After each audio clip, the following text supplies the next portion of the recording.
नमस्कार, मी संकेत आवटे. जर एखाद्या कंपनीला ग्रो करायचं असेल आणि नेक्स्ट लेवलला घेऊन जायचं असेल, एक्सपान्शन करायचं असेल, तर कर्ज घेणं खूप गरजेचं आहे. तेच कर्ज तुमच्या पथ्याशी पडू शकतं, कंपनी खूप मोठी होऊ शकते, पण तेच कर्ज तुम्हाला बुडवू शकते, अक्षरशः खड्ड्यात घालू शकते. अशीच एक कंपनी, ज्या कंपनीने एका दिवसात 20% रिटर्न दिलेत. अशी एक कंपनी जी एका वर्षात 20 पटीने वाढली.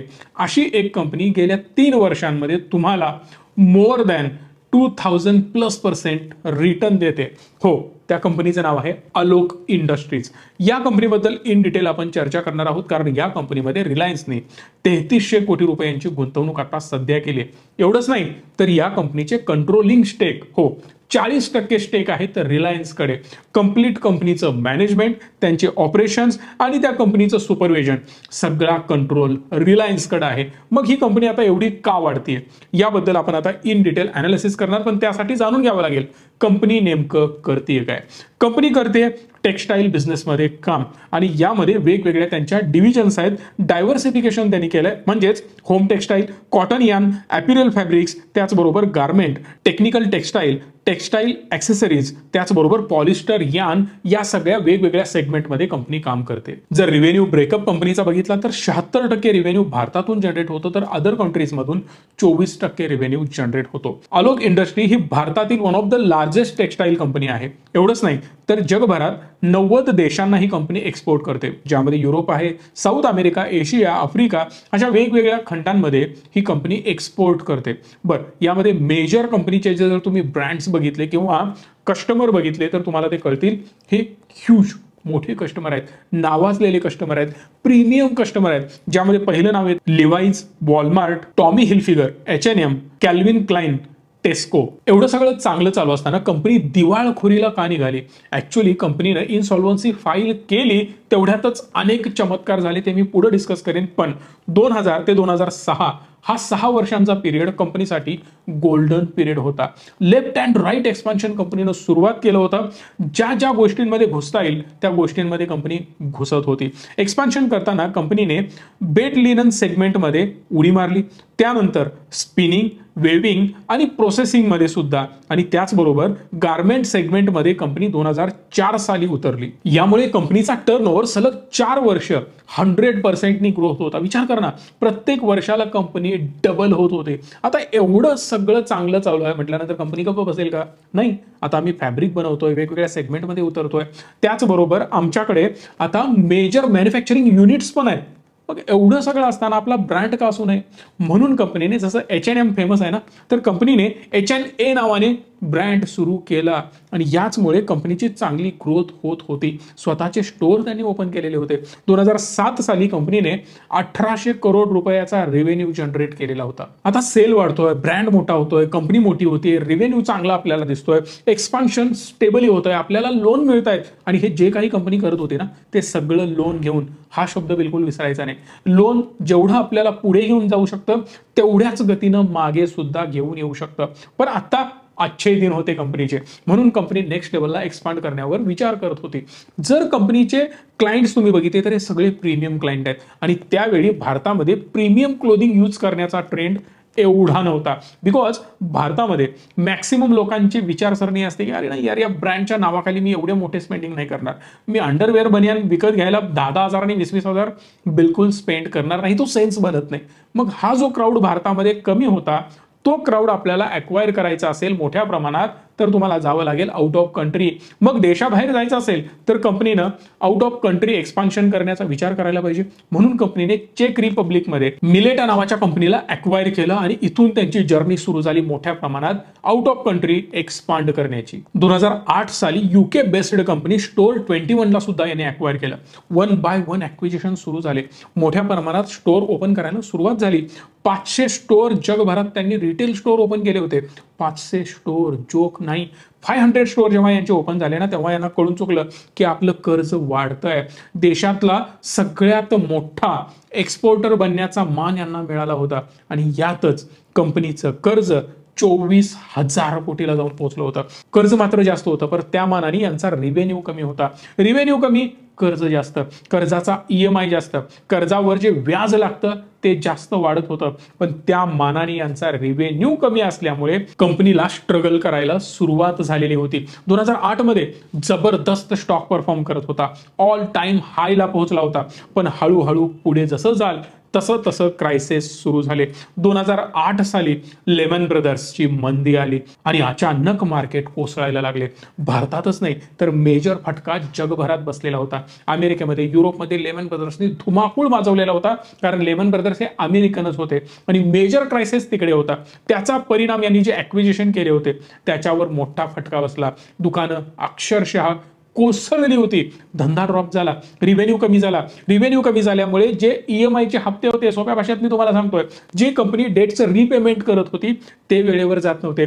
परत रिपेमेंट करण्यासाठी, व्याज भरण्यासाठी पुन्हा कर्ज घ्यावं लागलं. म्हणजेच व्याजावर व्याज लागत होतं, कर्ज भयंकर वाढत होतं. हेच कर्ज जवळपास 30,000 कोटीला जाऊन पोहोचलं आणि आता मात्र कंपनीला स्वतःला होल्ड करणं कठीण जाऊ लागलं, कारण आला होता कोविड. 2020 मध्ये कंपनी रन करणं नेक्स्ट टू इम्पॉसिबल होतं. म्हणूनच स्टॉक सुद्धा ऑल टाइम लोला पोहोचला. ₹1.40 स्टॉक आला होता. दुसऱ्याची डुबणारी नाव बघून ना मोठाबाई समोर आले. मोठाबाईंना त्यामध्ये ट्रॅक्शन दिसला आणि मोठाबाईंना आता बिझनेस दिसला. सिंपल काय नाही, तुझी नाव बुडते ना, सगळं संपणार आहे ना, आता मी येतोय. 5,000 कोटी रुपये मोठाबाई घेऊन आले आणि सरळ सांगून टाकलं, मागच्या पाकिटातून पैसे काढले आणि देऊन टाकले. म्हणाले, आज से तू मेरी मजा करतोय. ऍक्च्युली ॲक्विजिशन यांनी केलं. डायरेक्ट 40% कंपनीचे कंट्रोलिंग स्टेक स्वतःकडे घेतले. आजपासून ही कंपनी मी चालवणार. JM फायनान्शियल ॲसेट रिकन्स्ट्रक्शन कंपनीने 34% स्टेक बाय करून टाकले. म्हणजे काय, जे कंपनीचं लोन होतं ते तर तुम्हाला रिपेमेंट करता येत नाही. आता हे रिपेमेंट आम्ही करतो. ज्या ॲसेट रिकन्स्ट्रक्शन करणाऱ्या कंपन्या असतात ना, या सगळ्यांचं लॉजिक एक असतं. मोठाबाईंनी पण तेच केलं आणि JM फायनान्शियल्सनी पण तेच केलं. तुम्हाला तुमचं लोन परत भरता येत नाही तर ते लोन आम्ही विकत घेतो, पण ₹100 लोन मी ₹70 विकत घेईन. आता लोन कोणाकडून घेतलं? बँकांकडून घेतलं. बँकांचे लोन काय होणार? बुडणार आहेत, ऑलमोस्ट बुडणार आहेत. बँकांचं बिलकुल काम नाही की तुमचे ॲसेट ॲक्वायर करणं, मग ती कंपनी चालवणं. बँका तर 100% ते करू शकत नाहीत. मग बँका काय करणार? त्याचा लिलाव करणार. जर बँका त्याचा लिलाव करत असतील तर रेडी रेकनर व्हॅल्यू प्रमाणे त्याचं व्हॅल्युएशन प्रचंड ड्रॉप होत जातं. जुनी कंपनी विकत घ्यायला कोणी तयार होत नाही. त्या केसमध्ये बँकांचे मॅक्सिमम पैसे बुडतात.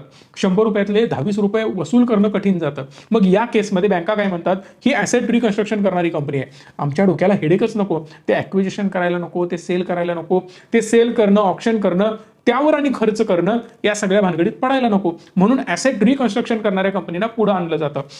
या कंपन्या काय करतात, ₹100 वस्तू ₹60 घेतो, 50 घेतो, 40 घेतो, मला दे, मी तेवढे पैसे देतो, बाकीचं कसं वसूल करायचं मी बघतो. असं करून ते कंपन्याकडून स्वस्तात माल उचलतात. मग कंपनीचे स्टेक तर यांच्याकडे आले. आता दुसरे आलेत मोठाबाई. मोठाबाईंनी क्लिअर सांगून ठेवलं, कंपनीला मला चालवायचं आहे, यासाठी मेजर लोन मी ॲक्वायर करतोय आणि ते पैसे मी भरणार नाही, त्या लोनची रिस्पॉन्सिबिलिटी मी घेणार. मोठाबाईंना खिशातनं पैसा लावावा लागला नाही. मेजरली स्टेक तर स्वतःकडे आले, कंट्रोल स्वतःकडे आला. हे सगळं आल्यानंतर मोठाबाईंनी चालायला सुरुवात केली, कारण रिलायन्सचा ऑलरेडी बिझनेस टेक्सटाईलमध्ये आहे. जरी तो एवढा मोठा नसला पण विमलपासून सुरुवात ऍक्च्युली टेक्सटाईल मधून झालेली होती. विमल ब्रँड बनवला होताच टेक्सटाईलच्या माध्यमातून आणि आता पुन्हा मोठाबाई एवढे हुशार होते की ॲसेट रिकन्स्ट्रक्शन करायला सुरुवात त्यांनी केलेली होती. यामध्ये त्यांनी पहिला कंपनीचं मॉडेल सगळं बदलून टाकलं. कंपनी काय काम करते यावर पहिला त्यांनी फोकस केला. कुठं चूक झाली, कुठे नेमकी पाल चुकली याचा शोध त्यांनी घेतला. सिंपल आहे, प्रॉब्लेम काय झाला, जगभरात ॲक्विजिशन केलं, तेच ॲक्विजिशन अंगाशी आलं, तेच ॲक्विजिशन जे जड गेलं होतं तेच त्यांनी बाहेर काढायचं ठरवलं आणि याच ॲक्विजिशन मधून जे जे काही तुमच्याकडे ॲसेट आले होते ते आत्ता आपल्यासाठी लॉस मेकिंग ॲसेट्स आहेत. एक साधं एक्झाम्पल देतो. माझ्याकडे 2 कार आहेत. एक कार मी जास्त वापरत नाही, जर मी ती कार माझ्याकडे ठेवतोय तर त्याचा मेंटेनन्स करायला पाहिजे, प्रत्येक वर्षी ऑइल बदली करायला पाहिजे, कारमध्ये हवा चेक करणं असेल, त्याचं पंक्चर काढणं, त्याचा मेंटेनन्स करणं, त्याला वॉश करणं, यावर खर्च करतोय. जर मी ती कार वापरतच नसेल आणि अननेसेसरी दरवर्षी खर्च करतोय, मूर्खपणा आहे ना. मी काय करायला पाहिजे, ती कार विकून टाकायला पाहिजे. जर समजा माझं एखादं स्टोअर आहे, 2 स्टोअर आहेत, 5 स्टोअर आहेत, 10 स्टोअर आहेत, पण त्यापैकी 3 स्टोअर अशा ठिकाणी आहेत ज्यामध्ये मी घातलेला पैसा बाहेर निघत नाहीये, मग ते स्टोअर मी चालू का ठेवायची, बंद करून टाकायचे. सेम गोष्ट मोठाबाईंनी डिसिजन घेतला की चला जे आहे ना विकून टाका. चालत नाहीये ना, लॉस मेकिंग आहे ना, खिशातून पैसे घालायला लागतात ना, विकून टाका. त्यातून पैसा परत आणायला चालू केला मोठा बाईंनी, ते ऍसेटच विकून टाकले आणि एक्स्ट्रा जो खिशातनं खर्च होता तो वाचला, प्लस त्यामधून पैसा जनरेट झाला. ही मोठा बाईंची टेक्निक होती. अजून एक महत्वाचा प्लॅन त्यांनी आखला. आलोक इंडस्ट्रीजच्या पॉलिस्टर यार्न मॅन्युफॅक्चरिंगसाठी ATP नावाचं एक मटेरियल लागतं, म्हणजेच हे एक ऍसिड आहे ते लागतं आणि याचं मॅन्युफॅक्चरिंग कोण करतं तर रिलायन्स याचं प्रोडक्शन करतं. म्हणजेच काय, मेन कस्टमर रिलायन्सचा हा बनला आलोक इंडस्ट्रीज. म्हणजेच माझाच माल आलोक इंडस्ट्रीला जातोय, म्हणजे माझा परत सेल वाटला कुणाचा, रिलायन्सचा. दुसरी गोष्ट, कंपनीचा कंट्रोल कोणाकडे, माझ्याकडे. या सगळ्यामुळेच मोठा बहिणींना तिन्ही बाजूंनी फायदा होऊ लागला. मोठा बहिणी सिंपल स्ट्रॅटेजी आखली. 2020 मध्ये जे 15,000 कोटीचे ऍसेट होते ना, ते सरळ घेऊन आले 5,300 कोटीवर. तुम्ही म्हणाल ऍसेट तर वाढतात, त्यांनी कमी केले. जसं मी मगाशी तुम्हाला बोललो की यांनी डायरेक्ट ऍसेट सेल करायला सुरुवात केली. 30,000 कोटी रुपयांचं कर्ज 23,000 कोटीवर ते घेऊन आले. 7,000 कोटींचं कर्ज त्यांनी डायरेक्ट 2023 मध्ये कमी करून टाकलेलं आहे, थोडं थोडं करत. आणि आता सुद्धा परत 3300 कोटी रुपयांची गुंतवणूक केली. त्या गुंतवणुकीच्या बदल्यात अजून शेअर स्वतःकडे घेतले, अजून चांगला कंट्रोल स्वतःकडे आला. त्याने डेटचं रिपेमेंट केलं. जी इमर्जन्सी आहे ना ते त्यांनी कमी करण्याचा प्रयत्न केला. ऑपरेटिंग प्रॉफिट मार्जिन कंपनीचे वाढवायला सुरुवात केली. जी कंपनी एकेकाळी ऑपरेटिंग प्रॉफिट मार्जिन -245% घेऊन होती, त्याला ते +8% घेऊन आले. म्हणजेच काय, कंपनीला मॅक्सिमम सुधारवण्याचा त्यांनी प्रयत्न केला.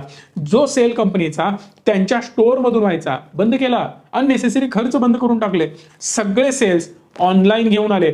अजिओ असेल किंवा अमेझॉन असेल, आपल्याच प्लॅटफॉर्मवर त्यांनी हा सेल करायला सुरुवात केली. अजिओ स्वतःचा प्लॅटफॉर्म आहे, स्वतःहून त्यांच्या ब्रँडना लिस्ट करून टाकलं आपल्याच प्लॅटफॉर्मवर. अजून कमिशन मिळायला लागलं आणि ओव्हरऑल स्वतःच्या पण कंपनीचा फायदा आणि आलोक इंडस्ट्रीचा सुद्धा फायदा होऊ लागला. ओव्हरऑल काय, मोठा भाई एकदम हुशार. रिलायन्स रिटेलच्या माध्यमातून परचेस करतात, तिथून कमिशन कमवतात, सेल करतात, तिथून कमिशन कमवतात आणि आलोक इंडस्ट्री सुद्धा स्वतःचीच झाली.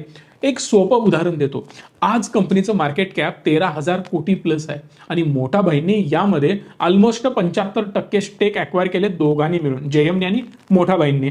हे 75% स्टेक आत्ता जरी त्यांनी विकले तरी त्यांचे पैसे डबल पेक्षा जास्त मिळू शकतात, ज्या प्राइसला आता हा स्टॉक ट्रेड करतोय. आणि इथून सुद्धा अग्रेसिव्हली स्टॉक आता सध्या आपल्याला ग्रो होताना दिसतोय. पण यामध्ये डीमेरिट्स जर बघितले तर ओव्हरऑल सेल्स ग्रोथ कंपनीची चांगली दिसत नाही. गेल्या 3 वर्षाची सेल्स ग्रोथ बेस्ट आहे, पण ओव्हरऑल 10 वर्षाची सेल्स ग्रोथ इम्प्रेसिव्ह नाही.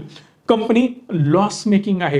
क्वार्टर ऑन क्वार्टर सुद्धा आपल्याला जेवढी ग्रोथ दिसायला पाहिजे तेवढी ग्रोथ अजूनही दिसत नाही. मग या सगळ्यांचा सारासार विचार करता स्टॉकमध्ये पुढे काय करायचं आहे हा विचार तुम्ही एकदम लक्षपूर्वक करणं गरजेचं आहे. आणि सगळ्यात महत्त्वाचं यामध्ये असतो स्टॉप लॉस. जर काही मागे पुढे झालं तर योग्य वेळी बाहेर पडणं पण स्टॉकमधून गरजेचं आहे. पण लॉंग टर्म व्ह्यूने जर विचार केला तर 5 step investing is the best strategy for this stock. पण जर तुम्हाला चांगले स्टॉक निवडायचे असतील, बेस्ट पोर्टफोलिओ बनवायचा असेल, तुम्हाला पोर्टफोलिओ बिल्ड करण्यासाठी आमची मदत हवी असेल तर डिस्क्रिप्शनमध्ये नंबर आहे, त्यावर कॉल करू शकता. आणि या व्हिडिओला महत्त्वाचं मॅक्सिमम लाईक करून मॅक्सिमम लोकांपर्यंत पोहोचवा, कारण सगळ्यांच्या कन्सेप्ट या क्लिअर व्हायला पाहिजे. धन्यवाद. Stay tune and stay positive.